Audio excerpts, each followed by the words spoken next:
भगवान दास कबीरपंथी और धर्मपाल गोंदर विधायक व पूर्व विधायक की आपसी खींचतान रही। उन्होंने ये सोचा कि कहीं ये श्रेय न ले जाए, ये श्रेय न ले जाए। इसका खामियाजा जो है नीलोखेड़ी की जनता ने भुगता आम है। आदमी पार्टी 5 गारंटियां दे रही है, मोदी जी की भी गारंटी है, कांग्रेस भी बड़े बड़े वायदे करती हुई नजर आ रही है। तो आपकी पार्टी की या आपके गठबंधन की क्या गारंटी है? दिल्ली और पंजाब में जनता त्राही त्राही कर रही है। वो हमारे हिस्से का पानी तो दे नहीं रहे पंजाब से, ठीक है, ऊपर से हमें दिल्ली में तंग करते हैं कि हरियाणा वाले पानी जिन दो। विधायक की आप बात कर रहे हो उनके यहाँ तो लाइनें लगी रहती है और वो सभी जनता का काम बखूबी निभाते हैं, बखूबी करते हुए नजर भी आते हैं। लाइनें तो वहां लगती हैं जहां कोई कामचोर बैठा हो। के इतिहास में पहली बार एक मुख्यमंत्री रोजगार देने के बाद जो है जेल में गए। माननीय भगवान दास कबीरपंथी जी को जनता ने एक मौका दिया था, वो खरे नहीं उतरे, इसलिए जनता ने उनको नकार दिया। और सिर्फ जनता ने नहीं, हो सकता भारतीय जनता पार्टी भी उनको अब की बार नकार दे। नमस्कार, मैं शबनम और आप देख रहे हैं जनता की आवाज। भाई, हरियाणा के अंदर विधानसभा चुनाव की घोषणा के बाद सभी पार्टियां जो है मैदान में उतरती हुई नजर आ रही है। सभी जो है अपनी टिकट की दावेदारी भी करते हुए नजर आ रहे हैं। नेताओं की बात करें तो उनका भी जो है मीटिंगों का दौर शुरू हो चुका है। अब टिकटों का अनाउंसमेंट कब होगा, इसका इंतजार तमाम लोगों को भी है। तो ऐसे में नीलोखेड़ी विधानसभा से हमारे साथ इनेलो प्लस बसपा के जो नेता है वो मौजूद है। मुकेश ग्रोवर इनका नाम है, जो पहले भी बसपा पार्टी से चुनाव लड़ चुके हैं। इनसे बातचीत करेंगे कि अपने दावेदारी किस तरह से रखते हैं। जी नमस्कार सर। नमस्कार। जी सर, नीलोखेड़ी विधानसभा से आप टिकट की दावेदारी करते हो, तो किस तरह से अपनी दावेदारी पेश करते हो? देखिए मैम, सबसे पहले तो आपके चैनल के सभी दर्शकों को मेरा नमस्कार। मैं मुकेश ग्रोवर ब्रानीवाला, पूर्व प्रत्याशी विधानसभा नीलोखेड़ी और बहुजन समाज पार्टी से जो मैं 2019 में प्रत्याशी रहा हूं। फिलहाल मैं इंडियन नेशनल लोकदल में जो है पार्टी की सेवा कर रहा हूं। और मुझे पहले से ही आभास था, क्योंकि पहले भी हमारा गठबंधन रहा है। किसी कारणवश हम लोकसभा में जो है साथ मिलकर चुनाव नहीं लड़ पाए, लेकिन विधानसभा में जो है पूरी मजबूती के साथ ये गठबंधन जो है चुनाव लड़ेगा। और इसमें कोई संदेह नहीं कि हम पूर्ण बहुमत की सरकार भी बनाने में सक्षम हैं। पहले भी इंडियन नेशनल लोकदल की सरकारें यहाँ पे रही हैं, और ऐसे ही राष्ट्रीय पार्टी बहुजन समाज पार्टी, उसकी भी सरकारें जो हैं केंद्र में भी समर्थन रहा है। और माननीय बहन जी यूपी में 4 से 5 बार जो है सफल मुख्यमंत्री रही हैं। तो इसी कड़ी में ये गठबंधन जो है नीलोखेड़ी विधानसभा समेत पूरे हरियाणा में जीत का परचम लहराएगा। और निसंदेह, जैसे आपने कहा, दावेदारी मैंने रखी है, सबसे मजबूत दावेदारी रखी है।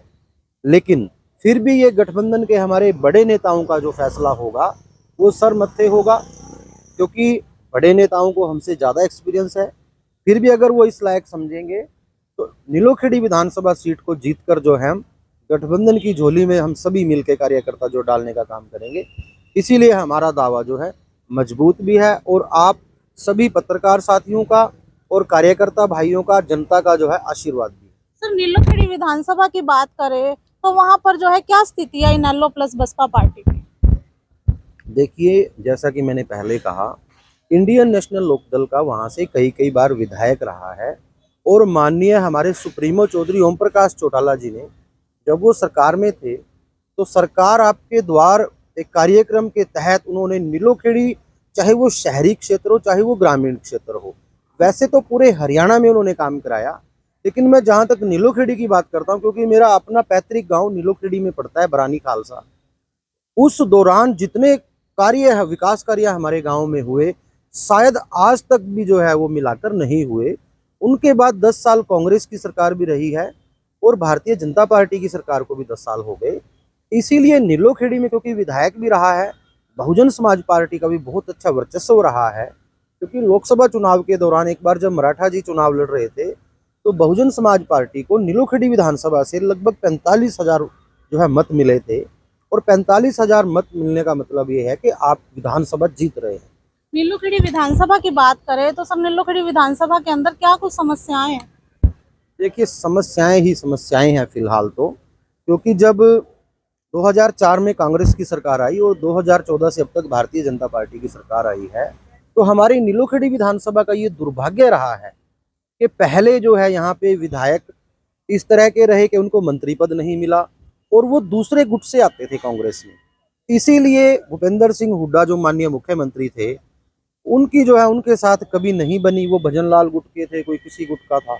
मतलब एक कंट्रोवर्सी रही विधानसभा की, हमारी उसमें भी अनदेखी हुई। और सेम ऐसे ही 2014 में माननीय भगवान दास कबीरपंथी जो विधायक रहे हैं, उन्होंने भी जो है अपने अहंकारवश ढंग से विकास कार्य तो शुरू करवाए, लेकिन दुर्भाग्यवश वो जो उनके कार्यकाल के दौरान पूरे नहीं हो पाए। उसके बाद 2019 में वो हार गए। एक आजाद विधायक जो है धर्मपाल गोंदर जी यहाँ से बने, हालांकि वो भी भाजपा के ही कार्यकर्ता थे, बगावत करके बने आजाद हो। उम्मीदवार है। उस समय भाजपा के ही कार्यकर्ता थे, उनको टिकट नहीं मिला तो आजाद भरा। बाई चांस जो है लकीली वो जीत गए। हालांकि जनता आज तक पछता रही है। लेकिन हुआ क्या कि भगवान दास कबीरपंथी और धर्मपाल गोंदर विधायक व पूर्व विधायक की आपसी खींचतान रही। उन्होंने ये सोचा कि कहीं ये श्रेय न ले जाए, ये श्रेय न ले जाए। इसका खामियाजा जो है नीलोखेड़ी की जनता ने भुगता है। और सच्चाई ये है कि धरातल पे कोई कार्य नहीं हुआ, सिर्फ जिन लीपापोती हुई है। विधायक की आप बात कर रहे हो उनके यहाँ तो लाइनें लगी रहती है और वो सभी जनता का काम बखूबी निभाते हैं, बखूबी करते हुए नजर भी आते हैं। अच्छा एक चीज बताइए आप,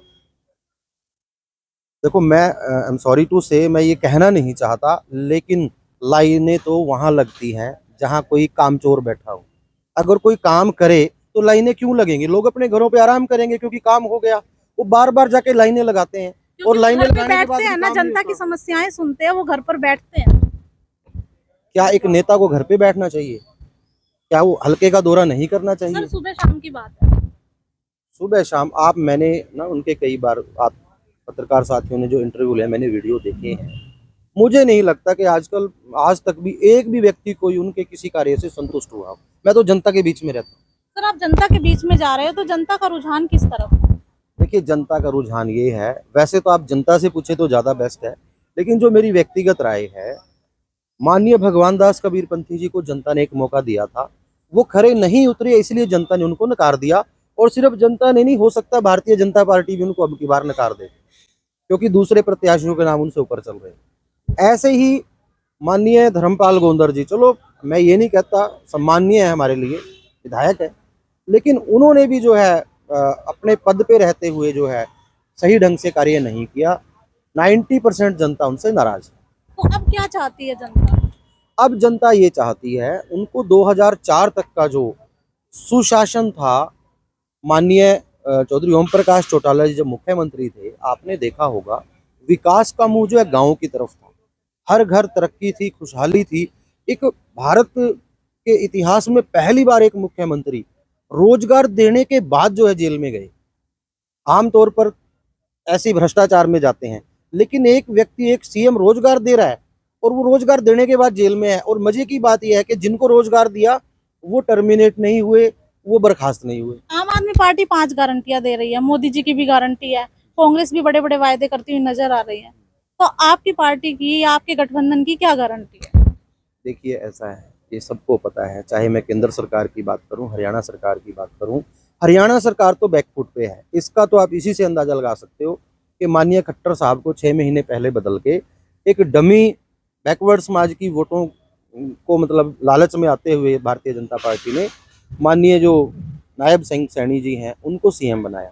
हालांकि वो सिर्फ रबर स्टैंप है, काम अभी भी ऊपर से ही आता है, जो भी आदेश आता है। और वो पूरा सिस्टम जो है फेल है। मुझे नहीं लगता कि वो कुछ कर पाएंगे। और अब तो आचार संहिता भी लग गई है। रही बात भाजपा की केंद्र सरकार की गारंटियां, 15 लाख 2 करोड़ नौकरी है, वो सबको पता है क्या है। ऐसे ही अगर मैं बात करूं आम आदमी पार्टी की, दिल्ली और पंजाब में जनता त्राही त्राही कर रही है। वो हमारे हिस्से का पानी तो दे नहीं रहे पंजाब से, ठीक है, ऊपर से हमें दिल्ली में तंग करते हैं कि हरियाणा वाले पानी दो। अरे आपकी भाई, पार्टी क्या करेगी? हमारी पार्टी ने, देखिए गठबंधन सरकार ने जो है हमारा ऑलमोस्ट जो है घोषणा पत्र जारी कर चुके हैं।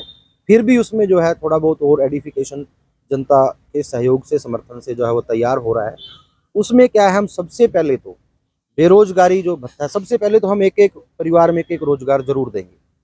अगर फिर भी किसी कारणवश कोई परिवार में ऐसा व्यक्ति रहा जिसको रोजगार ना मिले, 21,000 रुपये उसको बेरोजगारी भत्ता देने का काम करेंगे।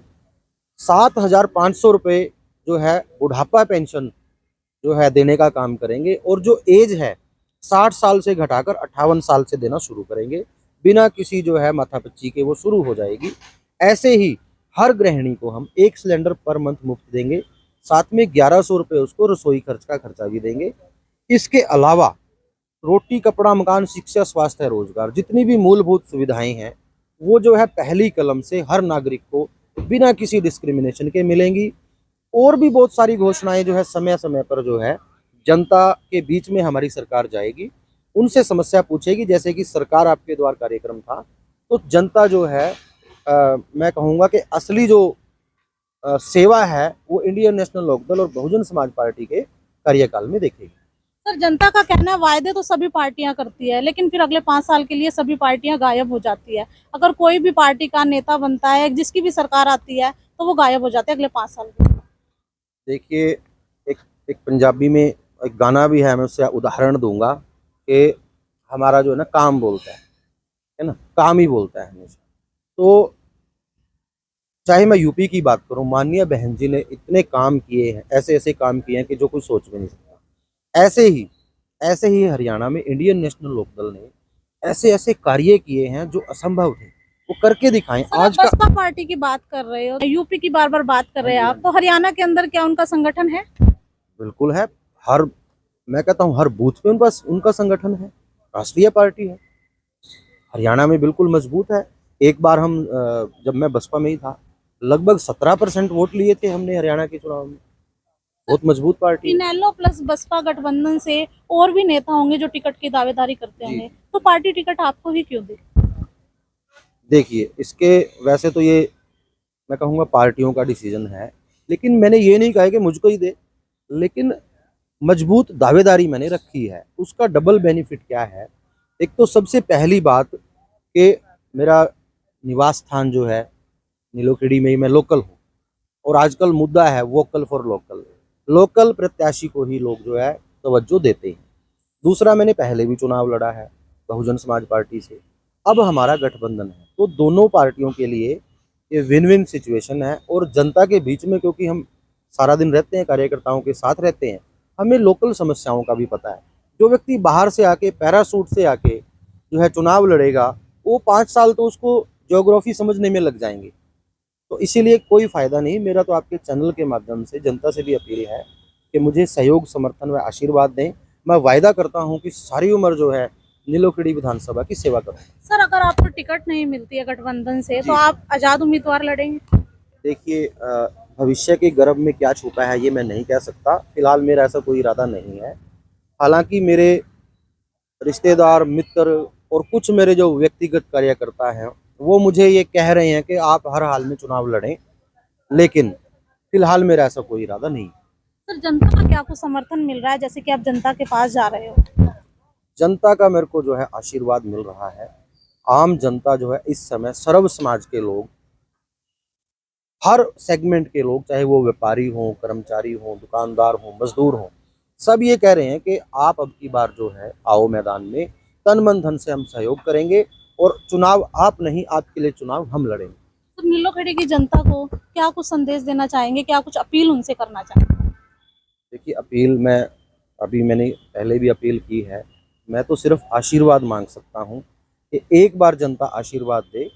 मैं तो मतलब ये वायदा करता हूँ कि अपना जो है खून का एक एक कतरा जो है नीलोखेड़ी के विकास के लिए बहा दूंगा और यहीं लोकल ही आपके चरणों में रहूंगा, यहीं पे आपकी सेवा करूंगा। एक बार सेवा का मौका जरूर दें। Thank you. तो आपने देखा, नीलोखेड़ी विधानसभा से इनेलो प्लस बसपा गठबंधन से हमारे साथ मुकेश ग्रोवर हमारे साथ मौजूद थे, जो कि मजबूत दावेदार हैं, लगातार जनता के बीच में जा रहे हैं, जनता की समस्याएं देख रहे हैं और वायदे जो है इनकी पार्टी भी करती हुई नजर आ रही है कि हम रोजगार देंगे।